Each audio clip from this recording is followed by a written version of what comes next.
I'm going to introduce you to the whole topic really this morning of faith, justice and community service. How many of you work in the community services field? Can you raise your hands?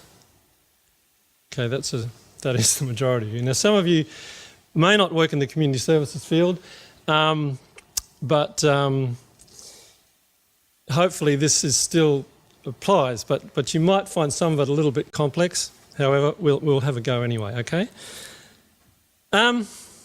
So, should we be talking about faith in the public square at all anyway? Should we be talking about faith in public? Should we be using religious language or religious reasons to talk about things?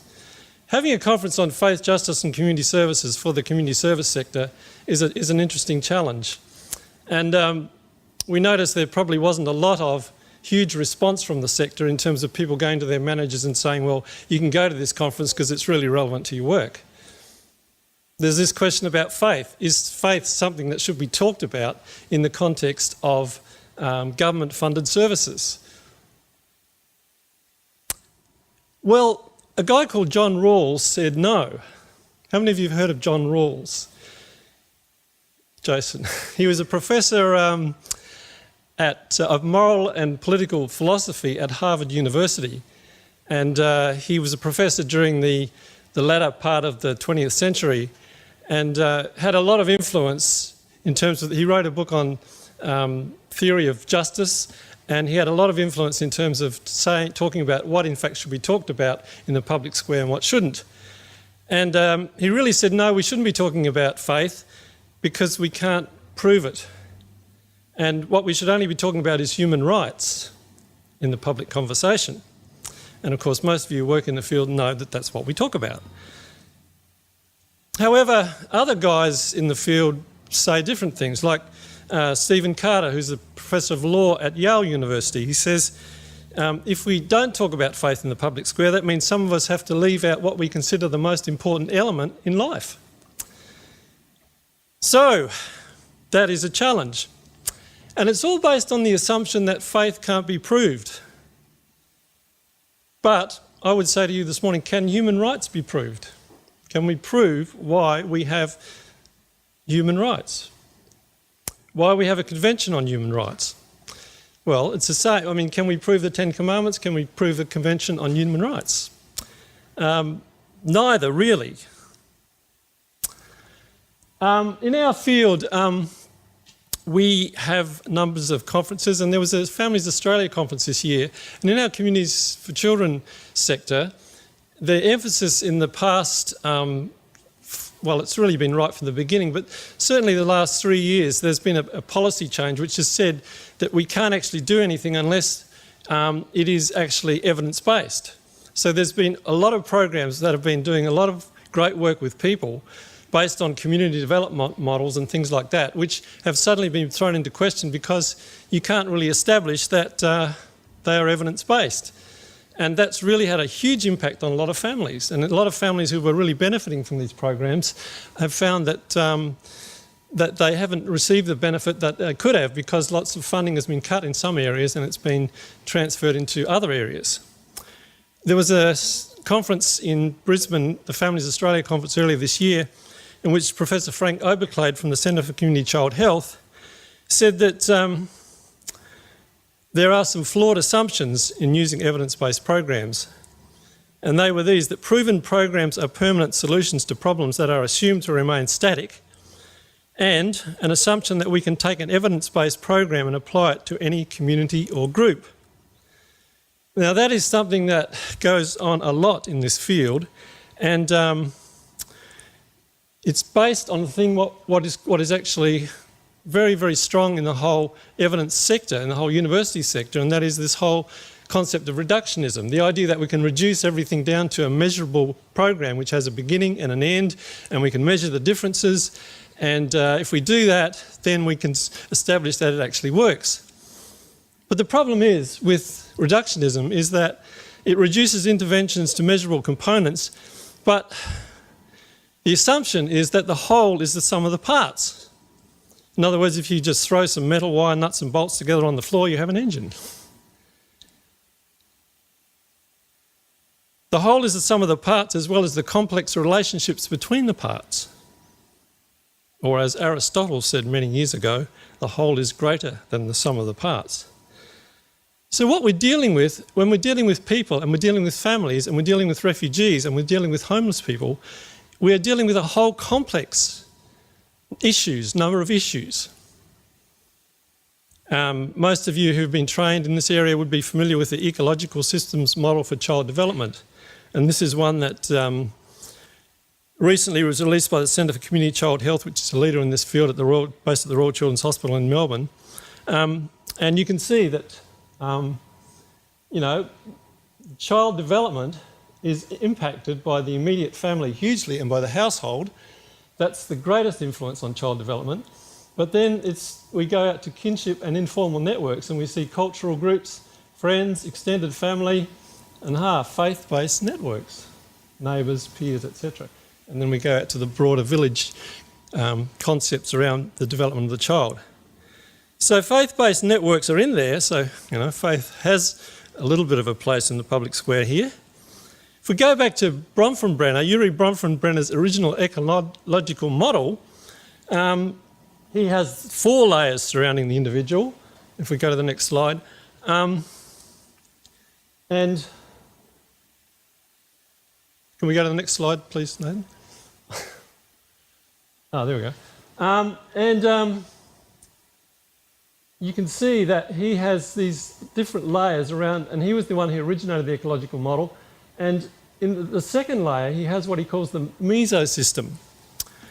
And the mesosystem is the arrows around and go around up between social welfare services and church groups. A little bit less politically correct there. He actually refers to church groups. The mesosystem is the second layer from the individual surrounding the microsystem and encompassing the different interactions between the characters of the microsystem. For example, the relationship between the individual's family and their school teachers or administrators. In order for an interaction to be considered part of the mesosystem, it has to be a direct interaction between 2 aspects of the microsystem that influences the development of the individual. Now that's all very complex language, but basically the relationship between the individual's family and their teachers, it's the relationships between the different parts of the system that are really, really critical. So, in other words, how services are delivered is as important as what is delivered. Rigid focus on program fidelity is misguided and needs some flexibility. This is Professor Frank Oberklade again talking about this issue. We need to move from checklists and screens to relationships. Relationships should be at the heart of the care system. Positive relationships with service providers are the medium for effective delivery of programs. So there's been a whole focus in recent years, a whole lot of thought being given to the fact that relationships are really, really important in everything we do. And how do you measure that? How do you establish an evidence base for love? Well, we could quote the Beatles, I suppose. All you need is love. You could quote lots of singers, lots of music, lots of culture, lots of poetry. But how do you measure that? We are working with complex systems, and I don't know how many of you have gone into systems theory, but this is just a look at the complexity of the American strategy in Afghanistan. Now, I'm not going to go into every little detail of that, but it's complex. We live in a complex system. There are a whole lot of things interact upon each other. The way this works out in practice is really interesting. Robert and I had a conversation just yesterday. He'd been to the SNAKE conference, the Aboriginal conference, the big conference every year, and it was in Canberra this year. And there's a lot of talk about getting children back into their original family, into their homes. And he was telling me about a family that he's worked with for the last 5 years, worked really hard with, trying to reunite the family, but the family just were kicked out of their home a couple of days ago because a whole lot of complex issues around that. And the issue, if we just focus on one aspect, that children should be reunified with their parents, if that's all we focus on, it sounds great, but if we don't take the whole complex system into account, we're going to make some bad decisions. So, Another thing that we kind of struggle with in our community services sector is, how do we improve productivity in community services? And that's a big question that the government asks constantly, and it's asking that question again. In our sector, and we all know here that with community services, what we think we need to do to improve community services is what? What's the current focus? We are now doing a lot of, how are we trying to improve the services that we deliver? We're doing a lot of training. Okay? Is training going to do it? Well, it can. It can help. Obviously, it has a key role, but if we look at the whole complex system, it may not be the only thing that has a role. As the perceived training requirements increase, it adds to the initial problem since more employees go to training and are unavailable to work. As the amount of overtime increases, employees spend less time with their families. This has a negative effect on their morale. As the number of managers steps in to do the duties of those employees who are absent, their ability to perform quality supervision decreases. This decreased supervision increases the number of employees who are late due to the fact that their morale is decreasing, and they also know that due to the lack of supervision, they will probably get away with it. A delay symbol, 2 vertical lines, are introduced in the above diagram, which denotes that over an extended period of time, absences from work will increase as sickness takes hold due to decreased morale, due to continued use of overtime. And that's what that is referring to. So, again, it's a complex system. We might change one thing, but it's going to have a whole lot of impacts on a whole lot of other things. And when we think about this, it is so complex, and there is no one little evidence-based program that will actually be able to make sure we do something that is always going to work for everybody, which is the assumption that a lot of people in dream world live with. So, I'm just trying to say that we are dealing with a complex world and complex systems, and what we do, we really need to have this understanding that improving a system is different from improving a program. And another speaker at the conference that I went to recently in Melbourne called Evidence for Impact spoke about that. Programs can be planned, implemented and evaluated, but it is not possible to plan and specify each of the detailed actions necessary for a system to produce better results. It's just too hard to measure. So if you're only able to do evidence-based programs, a lot of what we do is not going to be on the table, and we're not going to be able to consider it. This conference in Melbourne earlier this year, I was really, really thrilled because some things were said which were really, really interesting. Jason was there as well, and we met each other there and talked about some of the issues, but I was also having conversations with the director of the Australian Institute of Family Studies, who's the one who is, her team are responsible for deciding which programs are considered evidence-based and which ones aren't. And so we were having lots of interesting conversations around about that time. And Michael Little, who was the expert from the UK who was speaking about this, said at the end of a panel, towards the end of the symposium, he said that evidence-based programs are not the future. In fact, he said he's over evidence-based programs. And if you don't believe me, you can go to our website, and there is a YouTube video of that panel discussion which occurred during that conference, and you can see at the end where Michael makes that statement. And it really did challenge a lot of the thinking of a lot of the people who were there. In the back of that conference room, one of the questions that was asked by a man with a very thick refugee accent was, and it was ignored, but the question that he asked was, is it time for an epistemological metamorphosis? Now, what does that mean? Is it time for a change? Is it time for a change in thinking about epistemology, about what we actually believe? Who's that fellow? Have you heard of that guy? You probably haven't, because most of you are a bit young for that, but that's Einstein. And Einstein, one of his favourite quotes was, "Science without religion is lame, and religion without science is blind."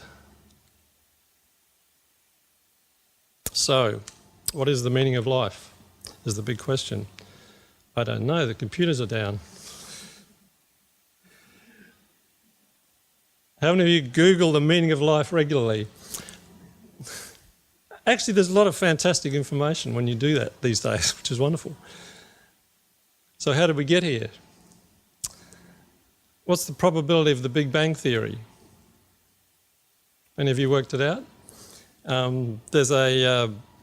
well, if we don't know what the answer to that question, what do? We go to the most highly rated university in the world. What's the most... If you've seen the university rankings just come out about 3 weeks ago, what was the most highly rated university in the world? You probably didn't read that avidly, but I noticed it, and it was actually Oxford University. And Roger Penrose is now Sir Roger Penrose. He was a professor of mathematical physics at Oxford University, and quite a number of years ago now, he worked out the probability of the Big Bang Theory happening by accident. And he said, this now tells us how precise the Creator's aim must have been, namely to an accuracy of 1 part in 10 to the 123rd power. This is an extraordinary figure. One could not possibly even write the number down in full. In the ordinary denary notation, it would be 1 followed by 10 to the 123rd successive zeros. Now, how many mathematicians in here understand that? But that's not just 10 with 123 noughts. I mean, one theory says, I think, that, in fact, if you counted all the atoms in the universe, it would be 10 to the power of 80. So I don't know if you get your head around that, but it's a huge figure. And to say, I mean, that's the most commonly accepted theory of how it all began is the Big Bang Theory. Well, the probability of that happening is so minute. We should think about that. You know, did it all happen by accident?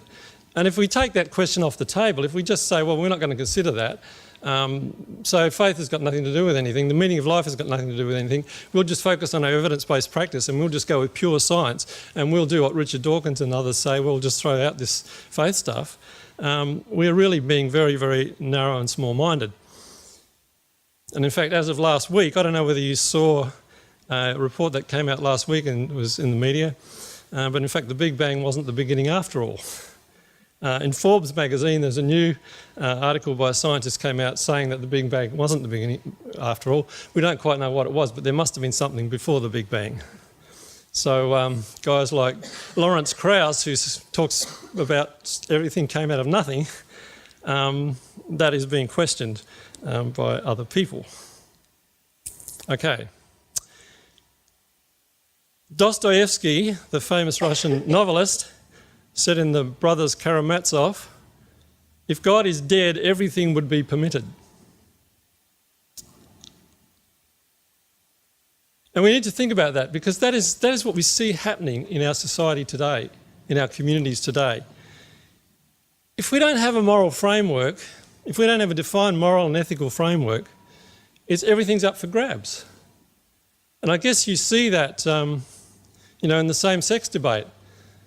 The AFL has got a right to talk about moral and ethical issues, hasn't it? Anybody has a right now to talk about moral and ethical issues. And there's kind of been a shift from that being the sphere of the faith communities to anything goes. There used to be this church-state thing. There used to be this delineation between church and state. And church had some moral authority in some areas and state had in some other areas. Now that's been completely thrown out the window.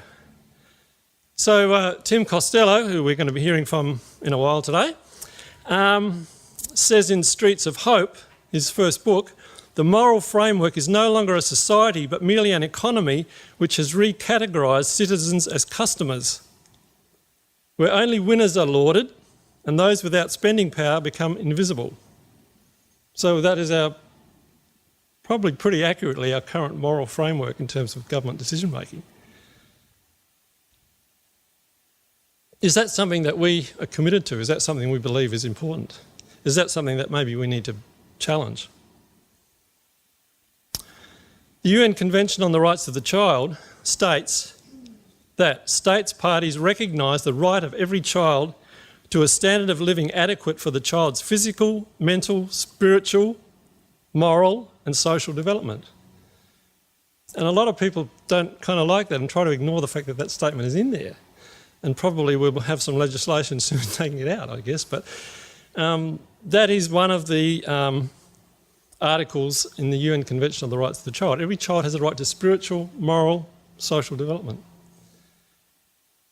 Without an ethical and moral framework to hold them together, families and communities and nations easily disintegrate. So where does this moral and ethical framework come from? If you believe Richard Dawkins, he says faith is the great cop-out, the great excuse to evade the need to think and to evaluate evidence. Faith is belief in spite of, and even perhaps because of, the lack of evidence. That's his opinion. Another opinion from Associate Professor of Philosophy at the UC Berkeley, faith doesn't require believing more strongly than the evidence suggests. With what faith requires is being willing to act on the basis of the evidence that you have. There's a lot of fantastic stuff on the veritas.org website about these issues, which we need to be thinking about. Now, let's go to community services and what works in community services. You've all seen the iceberg illusion, or some of you have seen the iceberg illusion. What's on the top, what people see, depends on a lot of things that are underneath. So, there we have community service at the top, but underneath we have concepts of justice and beliefs, values and attitudes.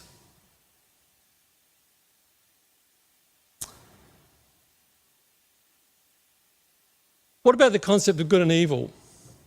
Is there a rational reason for that? Do we have evidence for that? What happens as soon as an event happens like happened in Las Vegas a couple of days ago? What are the headlines? What's the word that comes out most often? Is there good and evil? Well, I think in today's Advertiser it actually makes quite clear that there was a whole arsenal of evil in the room occupied by the guy who was the sniper in that event. So the word evil comes out, and we use the word evil readily because inside everybody knows that there is good and there is evil. There is what is just and what is unjust. And underneath a lot of the decisions that we make, our beliefs, values and attitudes are very, very influential in our decisions. So beliefs, attitudes and values are really, really important. The way it actually works in our society, this is called the Golden Triangle of Freedom, and it was developed by a guy called Os Guinness, a thinker originally from Oxford, actually a descendant of Guinness whiskey people from Ireland, I think they were. But he said freedom requires virtue, which in turn requires faith of some sort, which in turn requires freedom. Only so can a free people hope to remain free always. So in a democracy, in a community, if we are going to be continually free, that freedom is going to be based on people being responsible and on people making responsible decisions and responsible choices, which is the word virtue. And where do you get your moral compass from in terms of what you consider to be virtue, what you consider to be good choices? Well, it comes from faith. It comes from some sort of faith. And if we don't have that, we begin to lose freedom, and our countries, instead of being democratic, they become dictatorships. They become totalitarian, and we see that happening in countries all around us. That is why we're having such a huge amount of displacement all over the world. That is why we have refugees everywhere. The amount of refugees that we have now in our world is huge, because there are some really evil dictators and some really evil totalitarian governments who are creating absolute hell for people in so many countries, and all they can do is just desperately try to get out and find a place to have asylum and find a place to be free. and it's a huge problem everywhere. And they're going to the countries that at least have some semblance of a society that is just and believes in justice. And usually the roots in those societies, you'll find, comes from faith.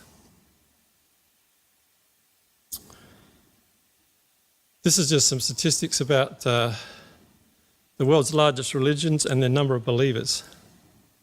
Christianity, 2.1 billion. Islam, 1.3 billion. Non-religious, secular, agnostic, atheist, 1.1 billion. Hinduism, 900 million. Chinese traditional religion, 394 million. Buddhism, 376 million. Primal indigenous, 300 million.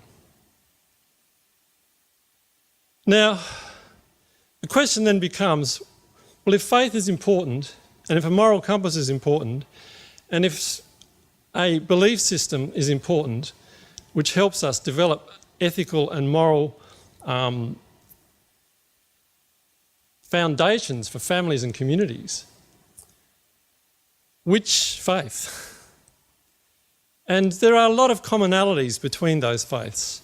I had the experience, it was a wonderful experience actually, of working with a group of Malaysian medical students who were being prepared to do university courses in medicine in Australia quite a number of years ago. And they were mainly Muslims, and we had 6 months together, and I was teaching them English to be able to use in the courses that they were about to do. And we had some wonderful discussions about ethics and morals. And we agreed on pretty much everything. We had so much in common about a lot of the social issues of the time that we were engaged in that training. So there are lots of commonalities between the different faiths, but there are also some differences. And we need to be aware of that and think about that too. And most of the differences actually between Christianity and a lot of the other faiths are about the person of Jesus. Who is Jesus? And the evidence of the resurrection. Did the resurrection really happen? And if the resurrection really happened, well then what do we do about that? That has some huge implications. So evidence, again, is something that, as that quote we had before from the Veritas Forum, faith is not blind. Faith has to do with evidence as well. And it is based on evidence. So that's the kind of issue that we need to think about when we're thinking about that issue. So, to today. A few months ago I walked into Dimmock's and I was looking at all the latest books. Adelaide is a place where we love all the latest books and the latest ideas. The Open State Festival is on at the moment, and what we're doing tonight is an event which is going to be part of the Open State Festival with Tim Costello at the Hawke Centre in the city. And, we're a bit like the city of Athens. We love to talk about ideas. I saw this book in the Dimmock's bookshelves, and I thought, faith. And I bought it and read it and found it very fascinating. Tim Costello is a guy who we'll introduce in a little while, but he has a lot to say in this area because he's lived in both the secular and the faith world for so many years. He started out as a parish priest in St Kilda, working with some really interesting street people, lots of prostitutes and people from different countries, and it really brought him down to earth, I think. So he's walked in this sphere for quite a long time. One of the things he says here in the book is, I live the tension between faith and the secular. Secular people generally welcome what I say, but suggest I drop the spiritual mush. Religious people are disappointed that I have not turned up the volume on faith. The chasm between the two camps seems to be growing. Maybe I'm foolish to try to span it. Well, maybe we're foolish to try to span it today too, but at least we're going to have a go. And we're really looking forward to what some things we might say which actually allow a little bit of a discussion about the whole faith side of things, faith communities, the role of faith communities in the public sphere. And because I believe they're absolutely critical. I'm not going to say any more than that. I think Campbell can pick it up from here, and I think he's going to focus more on the refugee communities and what faith has to say about them.